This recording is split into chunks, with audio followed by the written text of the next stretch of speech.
Welcome to this Fox 26 special, Houston, the New Face of America, meeting the challenge of cross-cultural classrooms. Now, all this month, we've been examining the changing face of Houston. Now we're tackling the issue of diversity in the classroom. I'm ISIAH, CAREY, and we want to thank you for taking the time to explore this very complicated issue with us. And I'm HISD trustee Wanda Adams. Houston is a very diverse city with millions of people, and what we wanted to do is examine the classroom, my area of expertise. We wanted to hear from the students in the Houston Independent School District and the struggles they face every day, Isaiah. Now, we heard them loud and clear, and what we learned is there are some serious social and racial problems these young people encounter every day. We asked them to share their stories, and that's exactly what they did. I chose WESTBURY High School, where we gathered several students together who opened up like we never expected.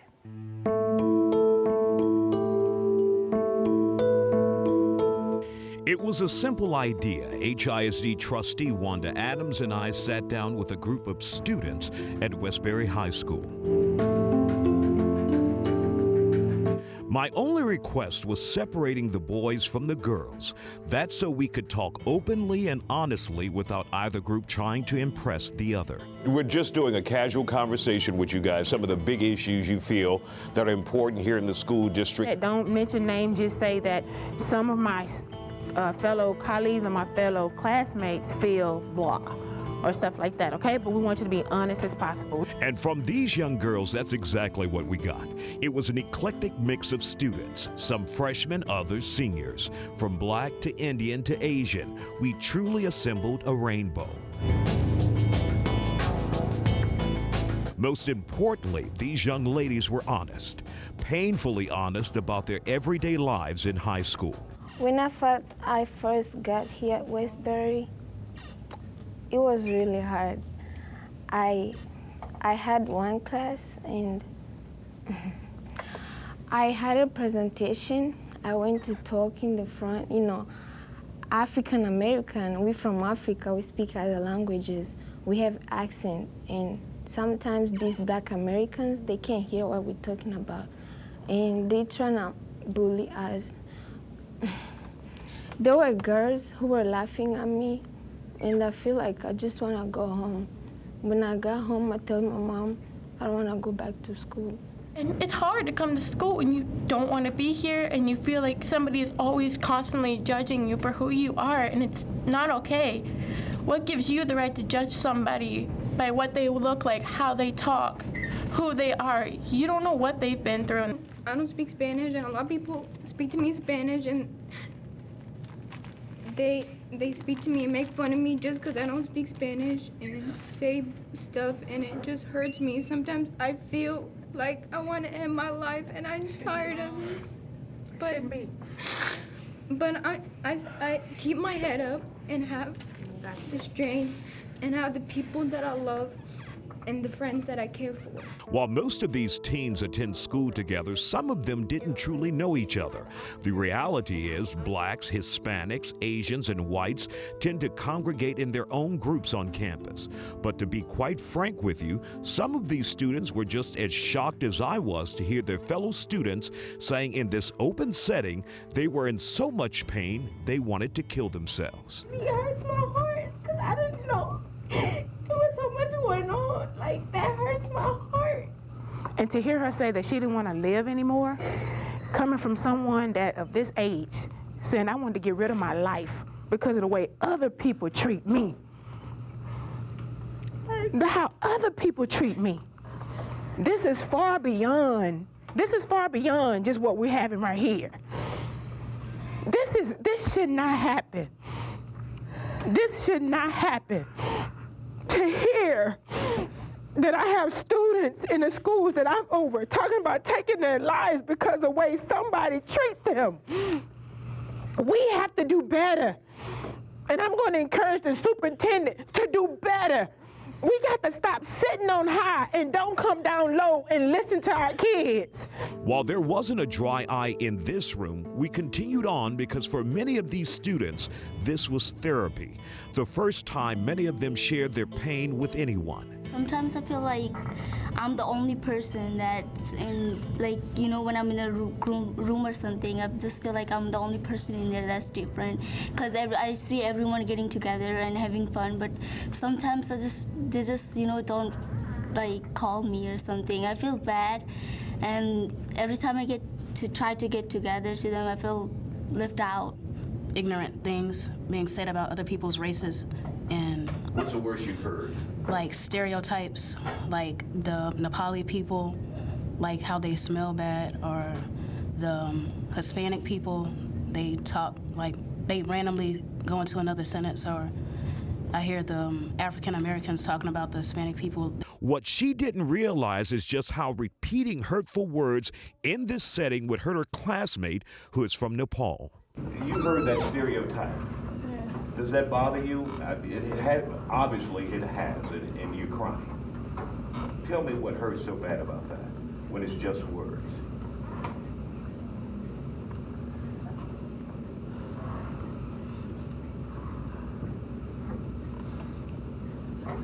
We'll leave you to that. Let's just take a quick break here. It's that kind of pain some of these female students have to deal with every day at school. It's mean, it's vicious, hateful, destructive, and very damaging down the road into adult life. That's why Adams not only wanted to hear their stories, but offer a solution to a room full of girls, some extremely outgoing and popular, the others loners. What she offered, and hopefully they received, was a support system to classmates who now know each other's pain. Since y'all know this now among this group, I charge you all to become friends now, to labor with one another. If you see her sitting by herself, you go sit with her. If you see her back there, you go, you are responsible now because you sat here. Now, if you don't go do it, it's on you.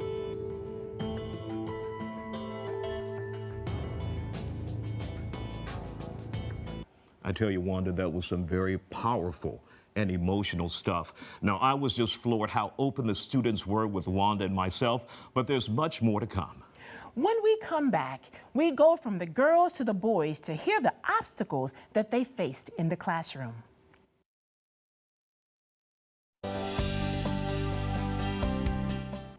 And welcome back to this Fox 26 News special where we're examining the diversity in the classroom. We wanted to get deep in the trenches and talk with the students at Westbury High School. It is in this district I represent as a board member at HISD. Now, we've already showed you the emotional journey the young ladies took us on, and there wasn't a dry eye in the room.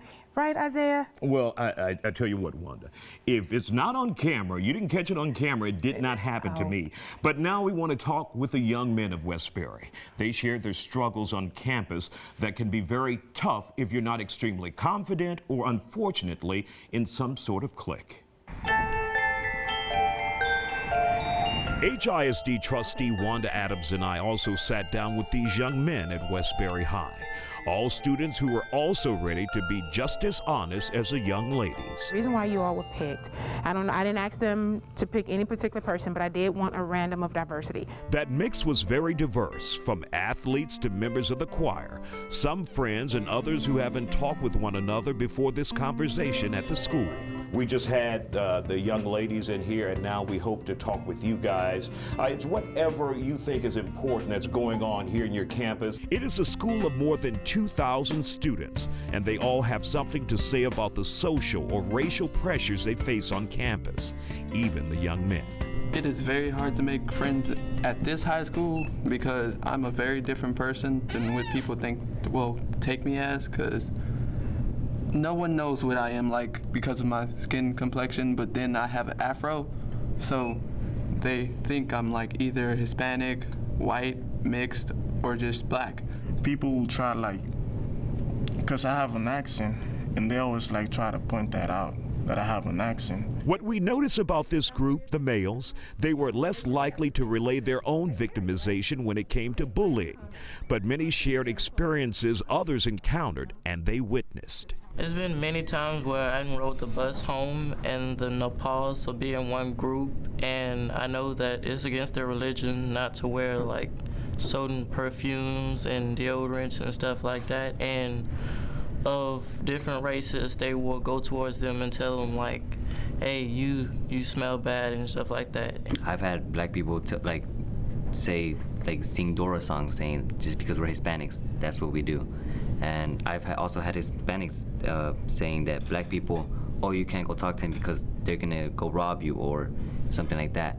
And I don't really think that's right, because I've had many friends that are black and Hispanic and white. Now, we would all like to think the best of our kids, the future.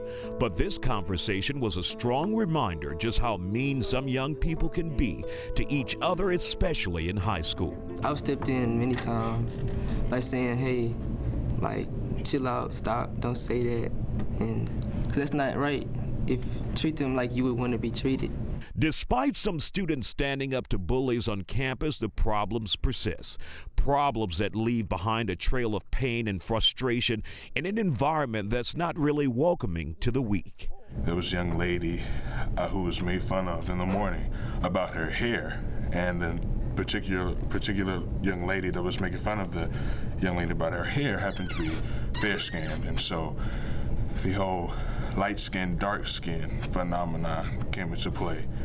And I stepped in, I was like, and that girl happened to be my friend, I was like, maybe that's all she could afford to wear. Another big issue with the male students was the racial cliques. They say they see that all the time at Westbury. It's a form of self-imposed segregation, from the classroom to the cafeteria. In many cases, the color of your skin dictates who you will hang out with.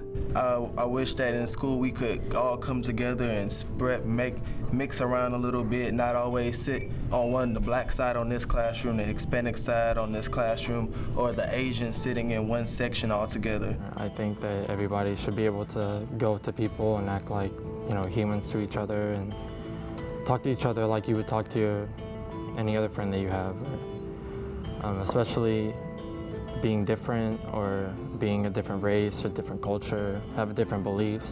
I mean, we're all humans, so. As you can see, as leaders in the community, parents and educators, we all have a lot of work to do with our young people if we want them to lead us in the future. And Wanda, it's a future that could be quite depressing if we don't step in and give them the guidance they need to be better people. Coming up next, it's a racial divide and those in the majority finding themselves isolated and alone. Stay with us.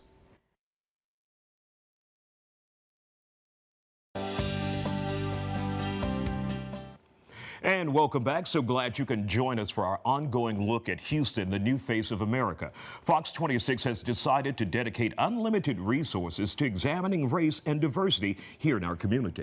As the city of Houston continues to grow and change, there is a new minority emerging, a minority that's finding it, in some instances, difficult to maneuver in the face of change.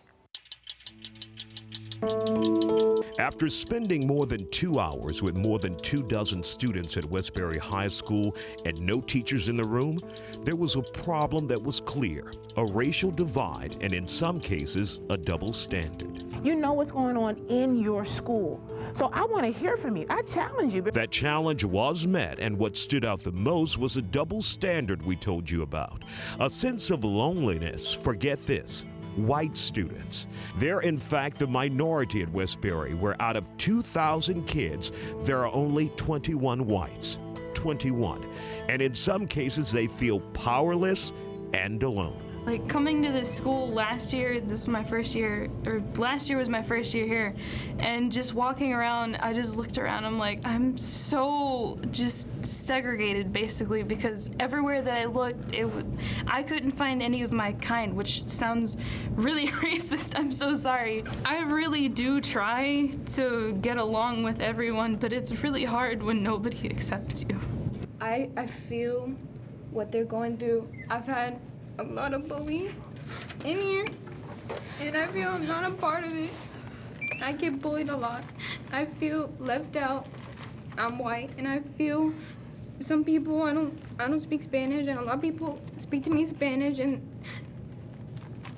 they speak to me and make fun of me just because I don't speak Spanish. Since 6th grade, I've pretty much been minority. I went to Johnston. I'm called White Boy Chris also. Surprisingly, this issue over white exclusion is when the handful of white males in our session really opened up. They shared what they described as their pain at the majority-minority school here in Houston. I came here so that I could play on the baseball team and be in the band. So when I first came here, I was being called like white boy slack because they would use my last name. I don't know why, but they probably because baseball, everyone calls them by their last names. I've never said, you know, hey, don't call me that, because I felt that since I was a minority, I couldn't really say anything about it. So I just kind of go along with it and, you know, laugh about it or take it as a joke. But it affects me, but I don't show that. But white kids at Westbury are not the only ones facing a racial divide on campus. What we noticed was a wedge between some students who were born in Africa and American-born blacks. Usually when they give me my schedule and I get in class, when the teacher is a black American, I change my schedule. Now, why do you change because of that? It's not that I change it every day, but I feel like I want to change it because, you know, when the classmates are black Americans and the teachers are black American, they all speak English really fast. When I'm the only one in African in class, I feel like I'm left out because if I say something, the teacher will be like, what you talking about? And they all laugh. I feel like, oh my God, I just want to drop out of school. This student's issue with blacks affects her in the educational process. She says it forces her to seek out teachers at Westbury who look nothing like her. She says educators who understand being born in another country and that language barrier. When it comes to the learning aspect, they don't understand. And when you don't understand, there's no way for you to do good when it comes to the testing part because you never understood because of that language barrier. And it makes me cry because all of them go through this, and it's so sad to see how many people actually go through this here and you had no idea. I think a lot of people take it for granted the feelings of white students and those who may not be from this country. While I did get some criticism on social media for telling their side of the story, most understood first and foremost those are kids. Kids, just people who find it difficult to adjust in a changing society. Stay with us, we'll be right back.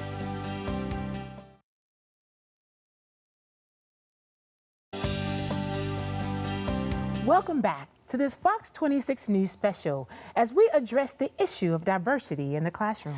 Joining us now is Paul Loudon, an expert on bullying and autism. Paul is a radio talk show host here in Houston, and he says he was a subject of bullying and knows what it's like to be alone in school.